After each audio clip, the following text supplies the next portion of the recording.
আসসালামু আলাইকুম ভাইয়া বোনা, আশা করি আপনারা সবাই ভালো আছেন, সুস্থ আছেন। আমি আব্দুর রহমান হাদি। আমি আবার এসে পড়েছি সার্বিক গ্রামার একটি নতুন একটি ক্লাস নিয়ে। আজকে আমরা পড়ব লবস। কিন্তু ক্লাসটি শুরু করার আগে এই চ্যানেলটি সাবস্ক্রাইব করে দেবেন এবং লাইক এবং সাবস্ক্রাইব করে দেবেন। আচ্ছা, আজকে আমরা পড়ব লবস। লবস হলো ধ্বনি। আমরা বাংলা ভাষায় ধ্বনি অনেকেই পড়েছি। ধ্বনি কাকে বলে? আমরা মুখ দিয়ে যে সব কথা উচ্চারণ করি বা যেসব বলি সেগুলি ধ্বনি। সোজা। আচ্ছা। অথবা যেসব ধ্বনি সমষ্টি উচ্চারণ করি তাদেরকে ধ্বনি বা লবস বলে। তাহলে লবসের সংজ্ঞা কি হবে? আমরা কথা বলতে যে সব ধ্বনি সমষ্টি ব্যবহার করি তাদেরকে আমরা লবস বা ধ্বনি বলি। আচ্ছা, তাহলে ধ্বনি মূলত দুই প্রকার। ধ্বনি মূলত দুই প্রকার। এক,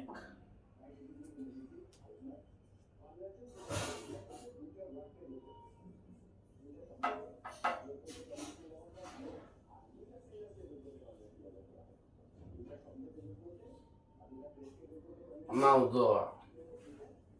মাউদু মাউদু মাউদু অর্থ হলো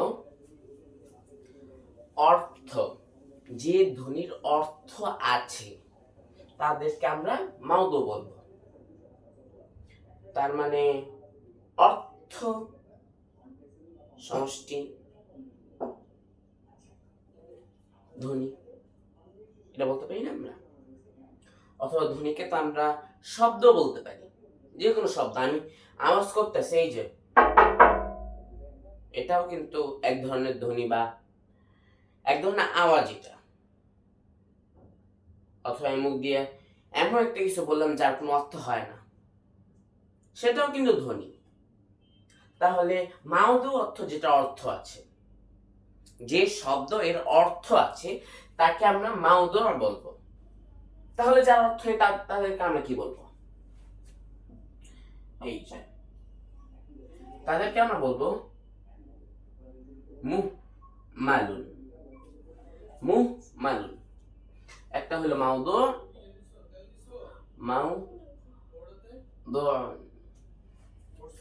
একটা হলো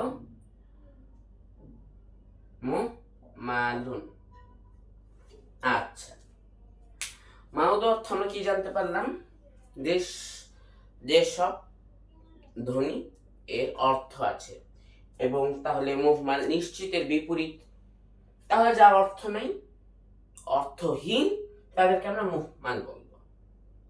কিন্তু এদিকে একটা জানার বিষয় আছে। এই যে মাউদু, একে আরেকটা নাম আছে, এর আরেকটা নাম আছে। সেটা কি? তার অর্থ হলো, বা একটা নাম হলো কালিমা। কালিমা। তাহলে আমরা কি জানতে পারলাম? মুহমান। মুহমান অর্থ কি? অর্থহীন। মাউদু অর্থ তো যার অর্থ আছে, যে সকল শব্দের অর্থ আছে এবং যে সকল শব্দের অর্থ নেই তাদেরকে আমরা মুহমাল বলবো।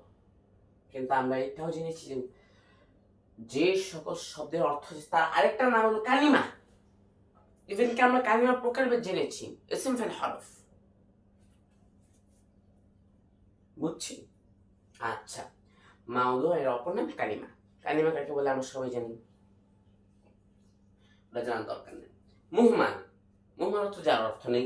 যেমন আল মাউদু এর অর্থ যদি আমরা দিই, মানে যেমন একটা এক্সাম্পল, ফাআলা, সে করলো।